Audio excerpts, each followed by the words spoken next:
Hi, this is Never Say You Hi. Welcome po kayo sa aking channel. Welcome rin po kayo sa aking Preach from Home program. At last Sunday po, February 27, I was invited to preach at Pasay Church. At maganda po yung lesson na aking pong binahagi sa kanila at ito po ay aking nai-record. At nais ko rin po sa inyong ibahagi. The video will start after the short intro.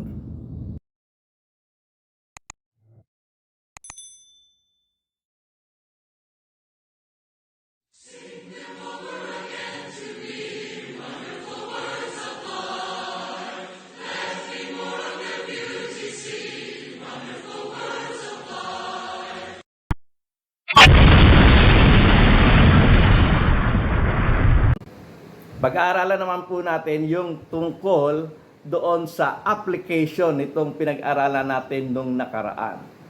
Tungkol po doon sa parable of the Good Samaritan.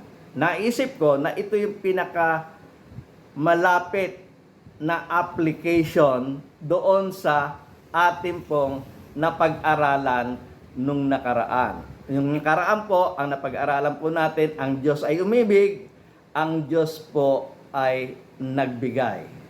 Si Jesus ay nag-demonstrate ng kanyang pag-ibig, ibinigay niya ang kanyang buhay para sa atin. Sapagkat nalalaman niya na ang buhay niya ang pinaka-best na maibibigay niya para matugunan yung ating pangangailangan. At ang ating pangangailangan natutugunan nung pag-ibig ng ating Panginoong Kristo ay ang buhay na walang hanggan. Nawala po tayo sa buhay na walang hanggan dahil po tayo nagkasala. Ngayon po ay binigay ng ating Panginoong Hesukristo ang kanyang buhay para sa ganon ay mabawi natin yung buhay na walang hanggan na nawala sa atin nung tayo po ay magkasala. Nung inoffer niya po yung kanyang sarili, ito po yung naging kabayaran ng ating mga kasalanan upang mapagbayaran niya yung ating makasalanan, matubos tayo sa kasalanan at tayo mabigyan niya ng buhay na walang hanggan. At ngayon naman po ay yung application. At ito ay napakagandang application, kaya nga po ito yung aking pinili na ibahagi sa inyo. At ito po ay yung parable of the Good Samaritan. Ito pong parable of the Good Samaritan, actually answer ito sagot ito dun sa question na who is my neighbor. The parable of the Good Samaritan was Jesus' answer to the question, who is my neighbor? At yung katanungan na yun na who is my neighbor, may kinalaman yon. Nagsimula talaga yon doon sa pagtatanong na what must I do to inherit eternal life? Itong katanungan na ito, yung nagtatanong po, hindi naman talaga sincerong malaman kung ano yung eternal life Katunayan, yung nagtatanong ay gusto lamang i-test, tuksuhin ang ating Panginoong Kristo doon sa kanyang personal ministry, kung siya ay maalam. At yun ang mababasa natin po doon sa Luke chapter 10 verse 25 at NIV na po ang aking babasahin. Ganito po ang ating mababasa at ito po ay nasa screen. Ang sabi po ng banal na kasulatan ay ganito. On one occasion, an expert in the law stood up to test Jesus. So, tumayo siya para tuksuhin, i-test, subukin ang ating Panginoong Jesus. At ito yung kanyang pagsubok na ginawa sa ating Panginoong Kristo sa pamamagitan ng pagtatanong. Ang sabi niya, teacher, he asked, what must I do to inherit life? Yung pong salitang test, yung esperanzo, nang ibig sabihin po dito ay pagsubok. At ito pong salitang ito, ay ito rin po yung ginamit na salita doon sa pagtutukso ng diablo sa ating Panginoong Kristo. Nung tinukso siya ng 3 beses ng diablo, ito rin po yung term na ginamit sa Greek na siya ay tinukso ng diablo. At siyempre, nung tinukso siya ng diablo, sinagot niya ang diablo. At dito, makikita natin yung tuksong ito, yun rin po yung isinagot, no? The same answer ang isinagot ng ating Panginoong Heso Kristo. At ito po ang kanyang kasagutan. Tingnan niyo po ang sabi, what is written in the law? Kung natatandaan nyo, nung tinukso ng Diablo ang ating Panginoong Kristo, lagi niya sinasabi, it is written. Di ba? Nung tinukso pangalawa siya, sabi niya, it is written. Nung tinukso siya pangatlo, sabi niya, it is written. Ganun rin po itong pagtuksong ito ng expert of the law sa ating Panginoong Kristo, tinutukso siya kung meron siyang kaalaman doon sa mga nasusulat. Ang sabi niya, what is written in the law? You are asking me about how to inherit eternal life, and I'm asking you what is written in the law. Okay? Gusto mong malaman kung paano mo makakamit ang buhay na walang hanggan? Dapat expert ka sa law eh. Ikaw ay magaling sa batas eh. Dapat alam mo yan. Kaya ang tanong ng ating Panginoong Kristo, doon sa kanyang katanungan, na kung paano niya makukuha ang eternal life o ang buhay na walang hanggan, ang sabi ng ating Panginoong Kristo, dapat alam mo yan. Bakit? Dapat alam mo kung ano yung nasusulat sa kautusan, para sa ganoon, alam mo kung ano isasagot dyan. Yun ang sabi ng ating Panginoong Kristo. At sa kanyang kasagutan, ganito po ang ating mababasa. Sa Luke chapter 10 verse 26 to 27, ganito po ating mabasa, what is written in the law? He replied, how do you read it? Tapos ito yung sagot nung sumusubok sa ating Panginoong Kristo. Ang sabi, he answered, love the Lord your God with all your hearts and with all your soul and with all your strength and with all your mind, and love your neighbor as yourself. So, nung tinanong ng ating Panginoong Kristo siya, doon sa kanyang katanungan, sinagot ng ating Panginoong Kristo yung kanyang katanungan sa pamamagitan ng pagtatanong. Na sabi niya, what is written in the law?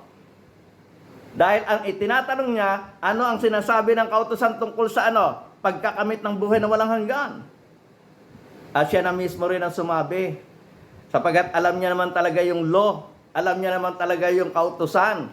Kaya ang mga binanggit niya sa kautusan ay yung mababasa sa hinulat ni Moses sa Deuteronomy at sa Leviticus. At ito yung mababasa doon, Sabi, love your God with all your heart and with all your soul and with all your strength and with all your mind, and love your neighbor as yourself. Yan po ay nasa Deuteronomy chapter 5 at naandun po sa Leviticus chapter 19. At ganito po yung ating mababasa.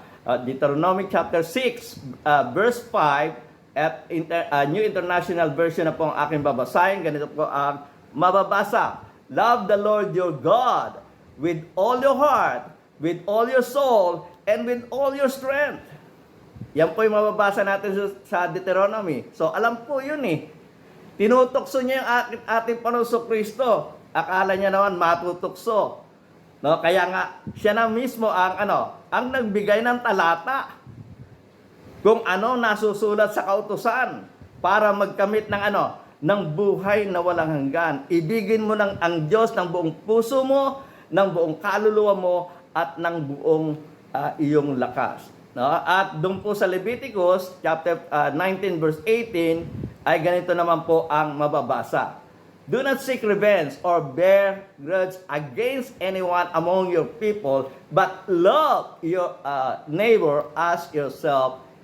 I am the Lord. So dito makikita natin, sinamarize na ng expert of the law yung kanyang kasagutan sa ating Panginoong Kristo. Sa pamamagitan ng nung pagsabi niya na love the Lord your God with all your heart and with all your soul and with all your strength and with all your mind, and love your neighbor as yourself. So pinagsama niya yung mga libro na isinulat ni Moses sa Deuteronomy at sa Leviticus. At ito nga yung summary na para makamit mo ang buhay na walang hanggan, ay dapat umiral sa iyo ang pag-ibig. Umiral sa iyo ang pag-ibig sa Diyos at umiral sa iyo ang pag-ibig sa iyong kapwa. So dito ay nasukol na ng ating Panginoong Kristo. Ikaw na rin na sumagot ng iyong katanungan sa akin. Alam mo naman pala yon, na para makamit ang buhay na walang hanggan ay dapat umiral ang pag-ibig sa Diyos at sa aking kapwa. Pero syempre gusto pa rin lumusot, kaya nga ang kanyang katanungan sa ating Panginoong Kristo ay ganito. Ang sabi ng ating Panginoong Kristo sa kanya, matapos niyang sabihin yun, ang sabi, you have answered correctly. Tama yung sagot mo. Very good. Tama yung sagot mo. You answer it right. Okay? At sabi niya, isa-praktika mo yun sa buhay mo. Do this and you will live. Isa-praktika mo sa buhay mo itong pag-ibig sa Diyos at sa iyong pag-ibig sa kapwa at ikaw ay mabubuhay. Ikaw ay magkakaroon ng buhay na walang hanggan. Yun ang sabi ng ating Panginoong Kristo. Ang tinatanong niya kasi buhay na walang hanggan eh. So sinagot siya ng ating Panginoong Kristo dahil alam mo naman pala ang kautusan, yan ay isa praktika mo. Hindi yan basta binabasa lang at ibina-voice out lang. Binabanggit lang. Dapat yan ay do what you have learned. And what you have read in the Old Testament ay ay yung ibigin mo ang Diyos ng buong puso mo, ng buong lakas mo, at ng buong kaluluwa mo, at ibigin mo ang iyong kapwa na gaya ng iyong sarili. At kung gagawin mo ito, tunay ngang magkakaroon ka ng buhay na walang hanggan. If you do this, you will live, you will have eternal life. Pero syempre, gustong lumusot, gusto pa rin magtanong. Ang sabi doon sa 29 ay ganito, but he wanted to justify himself. Kasi napahiya siya. Kala niya hindi kayang sagutin ng ating Panginoong Kristo yung kanyang katanungan. Kala niya na hindi alam ng ating Panginoong Kristo ang kautusan. Kala niya hindi alam ng ating Panginoong Kristo ang Word of God. Ang Diyos, si Kristo nga ay God. At siya nga po ang nag-udyok sa mga propeta na maisulat yung Old Testament Alagay namang hindi niya alam. So sinusubukan niya ating Panginoong Kristo, pero sa kanyang pagsubok sa ating Panginoong Kristo, ano nangyari? Hindi niya nasubukan. Ngayon, siya na ngayon ang nasusubukan. Bakit? Alam mo palang ibigin ang iyong kapwa. Alam mo palang ibigin ang Diyos ng buong puso mo, ng buong kaluluwa at ng buong pag-iisip mo. At ibigin ang iyong kapwa na gaya ng iyong sarili. Dapat ang gagawin mo na lang, isa-praktika mo ito. Kaya nga, nung sinasabi ng ating Panginoong Kristo na practice it with yourself. Practice it in your living. To love God and to love your neighbor. Ngayon, ang tanong niya, sino ba ang aking neighbor? Okay, I will love my neighbor, but tell me, who's my neighbor? For me to be able to acquire the eternal life. So yun naman ang sumunod na katanungan niya sa ating Panginoong Kristo. Who is my neighbor?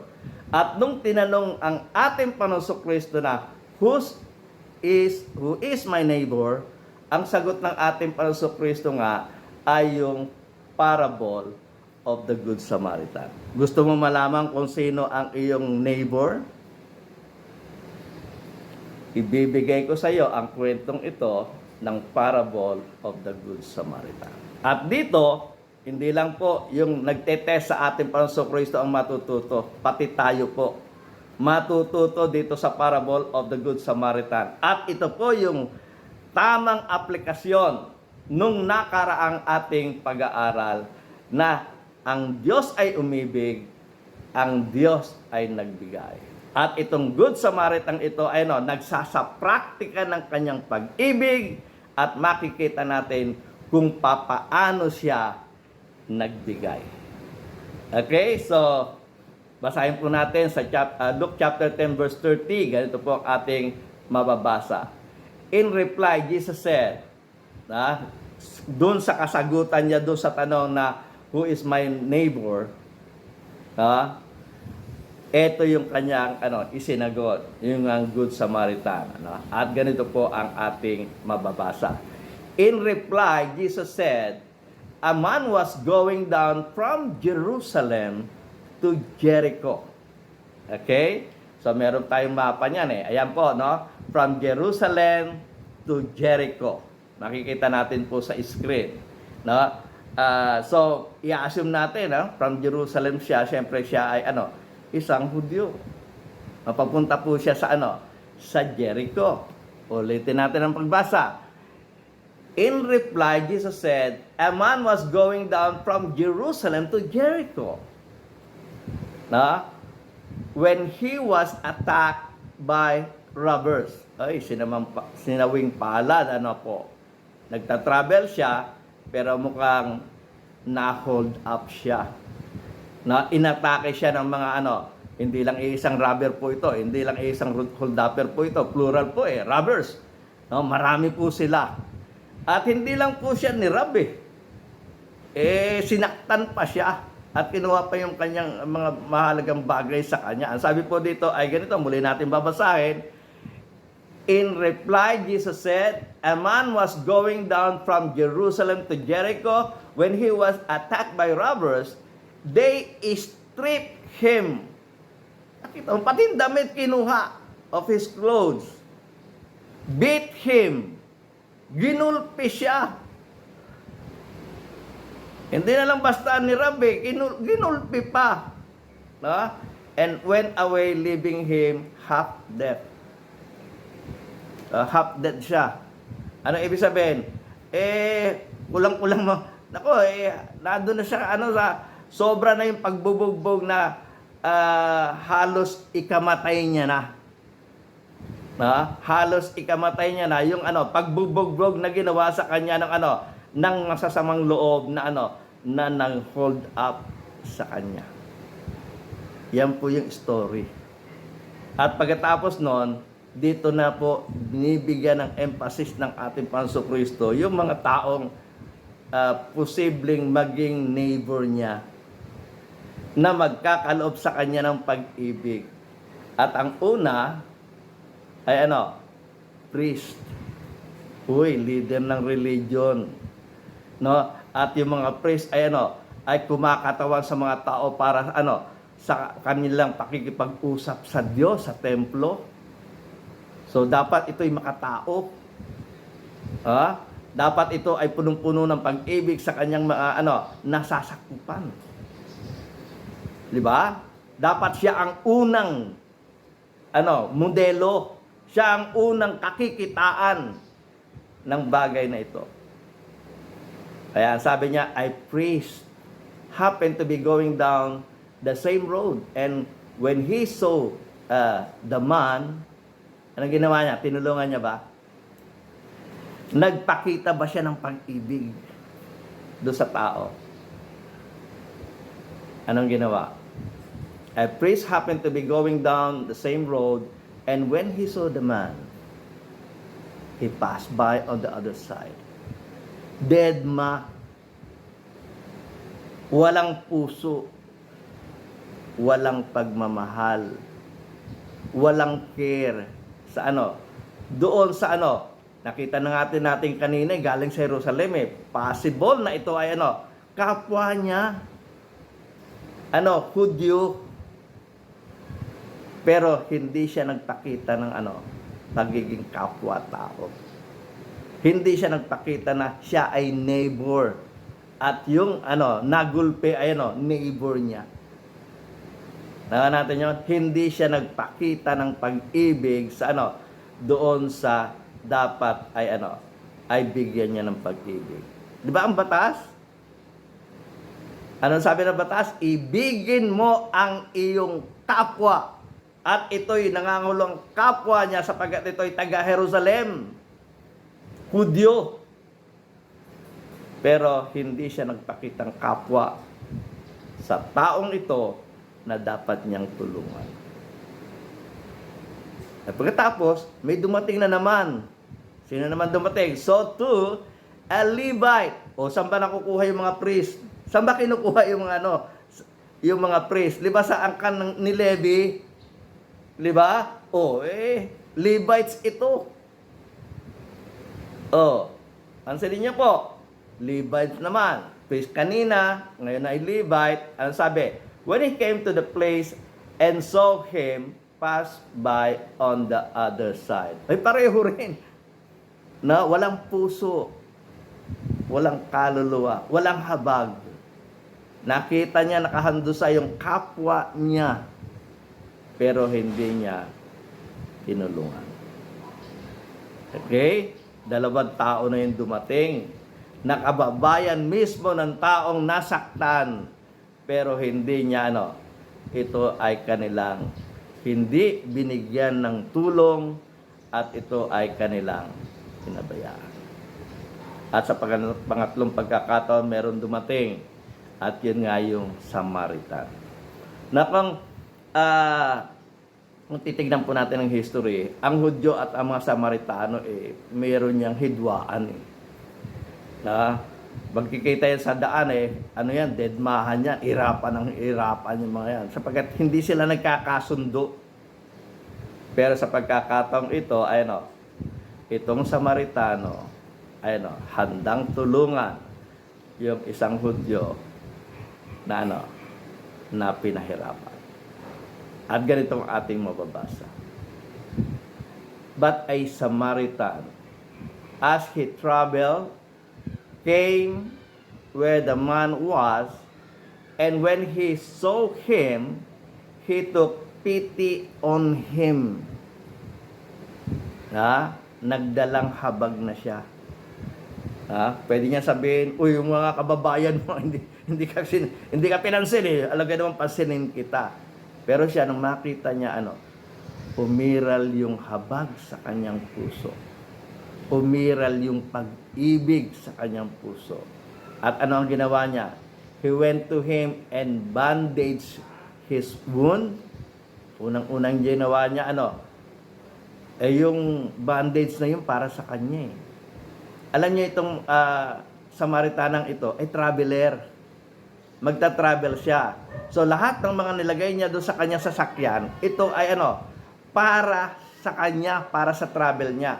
O siguro naman nakaka-experience kayo ng pagta-travel abroad, 'di ba? O dito lang sa Pilipinas, ng local tourist, 'Di ba pag nagka-travel tayo, lahat ng nilalagay natin doon sa ating attache case o yung ating pong mga bag o roller bag na po, yung bagahe natin, yun yung mga bagay na pinlano natin na ito yung gagamitin natin.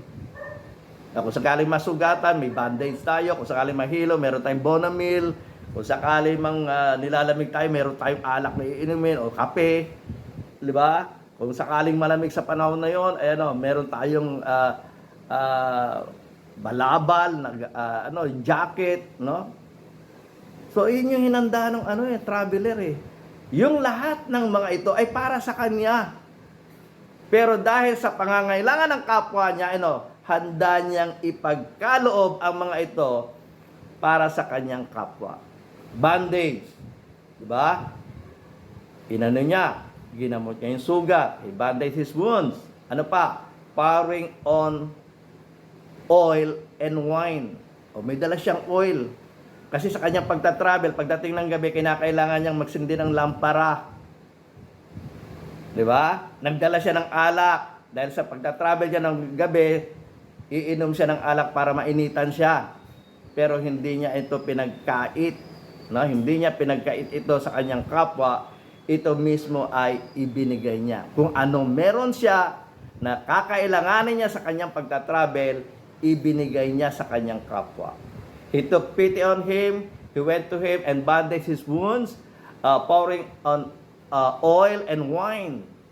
Then he put the man on his own donkey. Pwede naman sabihin niya doon sa mama, di ba? Ayan, ginamot ko na yung sugat mo. O bahala ka na, alis na ako, kailangan ko umalis kasi magta-travel ako. Diyan ka na, total na, gamot ko na yung sugat mo. Di ba, pwede niya sabihin yon, pero hindi po niya ginawa yun eh. Pinagkaloob niya po yung kanyang sasakyan. No? Isinakay niya sa kanyang sariling sasakyan itong mamang itong mamang sinawing palad. Ha? Kita niyo yun? Lahat na ng kanya ibinibigay niya dahil gusto niyang ipamalas ang pagmamahal sa mamang ito. Sabi, then he put the man on his own donkey, brought him to an inn. Wow. Hindi talaga niya pinabayaan. Alam niya, ito pa rin ang kailangan ng mama na kanyang tinulungan, patuloy niyang tinutulungan. Dinala niya sa hotel. At doon ay para makapagpahinga yung mama. And sabi doon, brought him to an inn and took care of him. The next day, he took out 2 denarii. Pati yung baon niyang pera, inilabas niya para doon sa mama. Binigay ito sa innkeeper. No, yung nagbabantay nung hotel. O sabi niya, meron akong 2 denarii dito. O ito igastusin mo para sa kanya. At kung may kulang pa pagbabalik ko, sabi niya? Babayaran kita. Di ba yun ang sabi doon sa 35? The next day, he took out 2 denarii and gave them to the innkeeper. Look after him, he said, and when I return, I will reimburse you for an extra expense you may have. So makikita natin, ito yung tunay na nagkaloob ng pagiging kapwa niya sa kanyang kapwa. Yun ang punto dito ng ating Panginoong Kristo. Ito yung nagkaloob ng pag-ibig. Mahal niya ang kanyang kapwa, at dahil sa pagmamahal niyang sa kanyang kapwa, siya ay nagbigay. At ano ang kanyang ibinigay? Yung tamang pangangailangan ng kanyang kapwa. Yun yung kanyang ginawa. Diba? So makikita natin, nung nanunukso sa ating Panginoon Kristo, sino ang aking neighbor? Mula doon sa katanungan yun doon paano ako magkakaroon ng buhay na walang hanggan Sabi ng ating Panginoon Kristo, ano ba nasusulat? Sabi niya, ang nasusulat kasi, ibigin mo ang Diyos ng buong puso mo, ng buong lakas mo, ng buong pag-iisip mo, tsaka ibigin mo ang iyong kapwa na kaya ng iyong sarili. O sabi ng ating Panginoon Kristo, isa praktika mo yan. Itong Samaritan, isinapraktika niya. Di ba? Sabi naman nung nagtutukso sa ating Panginoon Kristo, sa praktika ko nga, sino yung aking kapwa? Kaya nga, ipinakita ng ating Panginoon Kristo dito sa Parable of the Good Samaritan, ito ang tunay na pakikipagkapwa sa ating kapwa. Na ibuhos natin ang ating pagmamahal sa Kanya. Muli nating balikan yung kanilang argumento. Tignan niyo po, sabi. Balikan natin po doon. O sabi niya, ibigin mo. Sabi niya, paano ako magkakaroon ng buhay na walang hanggan? Sabi ng ating Panginoon Kristo, ano ba ang nasusulat? At sigurado naman, alam mo nasusulat? Sabi niya naman doon sa nasusulat, na kinote niya doon sa Deuteronomy tsaka sa Leviticus na ibigin mo ang Diyos ng buong puso mo, ng buong kaluluwa mo, ng buong lakas mo, at ibigin mo ang iyong kapwa na gaya ng iyong sarili. So, ang pag-ibig mo sa iyong kapwa ay tulad ng pag-ibig mo sa iyong sarili. Tama natin yon? Gusto mo ma na ikaw ay ma-hold up? Gusto mo ba magkaroon ka ng mga kasawian sa buhay? Gusto mo ba na ikaw ay nahihirapan? Liba hindi. Kaya hindi rin yan ang dapat mong ipagkaloob sa iyong sa iyong kapwa. Kung paano mo mahalin ang iyong sarili, binigyan ng basihan ng Diyos Ang pagmamahal na dapat mong ibigay sa iyong kapwa ay yung pagmamahal na ibinibigay mo sa iyong sarili. Ngayon, tatanungin ko kayo, paano nyo po binibigay ang pag-ibig sa inyong sarili? Paano nyo iniibigay yung sarili? Liba yung, sa totohanan lang, liba, iniibig mo ang iyong sarili ng buong puso mo? O sino hindi umiibig sa sarili ng buong puso? Liba, umiibig ka ng buong puso mo sa iyong sarili? Ano, kalahati lang? Hindi. Buong puso mo ang pag-ibig mo sa iyong sarili. Kaya ka nagkakaroon ng selfish eh. Di ba? Buong kaluluwa mo, iniibig mo ang iyong ang sarili. Buong lakas mo, iniibig mo ang iyong sarili. Buong pag-iisip mo, iniibig mo ang iyong sarili. Tulad ng pag-ibig mo sa Diyos. Kaya nga sabi ng kautusan na ibigin mo ang Diyos ng buong puso mo, ng buong kaluluwa mo, at ng buong lakas mo at ng iyong pag-iisip, sapagkat alam ng sumulat na yun yung pag-ibig mo sa iyong sarili. Kaya iibigin mo ang Diyos gaya ng iyong sarili at iibigin mo ang iyong kapwa gaya ng pag-ibig mo sa iyong sarili. Kaya alam mo na, kung alam mo ang pag-ibig sa iyong sarili, alam mo na kung paano mo iibigin ang iyong kapwa. At doon ka sa katanungan niya, yun nga, yung Good Samaritan ang kanyang ipinakita. Na itong Good Samaritan ito, dahil sa pag-alam ng Good Samaritan ito, yung pag-ibig niya sa kanyang sarili, yun yung ipinagkaloob niyang pag-ibig sa kanyang kapwa. Diba lahat ng ginastos niya para sa kanya yon, ibinigay niya sa kanyang kapwa. Gusto ba ng Samaritan na dumating sa buhay niya na wala siyang pambayad sa hotel? Diba? Gusto ba ng Good Samaritan na na magipit siya? Gusto ba ng Good Samaritan na ma-hold up siya? So lahat ng mga pangangailangan ng taong sinawing palad ay inibinigay ng Good Samaritan. Sapagkat inibig niya ang kanyang kapwa ng gaya ng kanyang sarili. At inibig niya ang kanyang kapwa ng buong puso niya, ng buong kaluluwa niya, ng buong lakas niya, at ng buong pag-iisip. Wala siyang itinangi. Inisip ng Good Samaritan na ito, ang kapwa niya ay siya. Kaya nga, naibigay niya ang buong pag-ibig doon sa kapwa niya. Sapagkat inibig niya yung kapwa niya na gaya ng kanyang pag-ibig sa Diyos at gaya ng kanyang pag-ibig sa kanyang sarili. So, yun yung kasagutan. Sino ang aking neighbor? Ang iyong neighbor, ang iyong kapwa, ay yung nangangailangan ng iyong pag-ibig at nangangailangan ng pagdamay sa panahon ng kanyang kahirapan. Kaya nga, doon sa huling talata na ating mababasa, sabi po doon ay ganito, which of the three, yan, ang ating Panginoon Kristo na mga yun nagtanong sa kanya, which of these three do you think was a neighbor to a man who fell in the hands of the robber? Ikaw na ngayon ang sumagot. Ako gusto mong subukan. Ngayon, ikaw naman ngayon ang susubukan ko.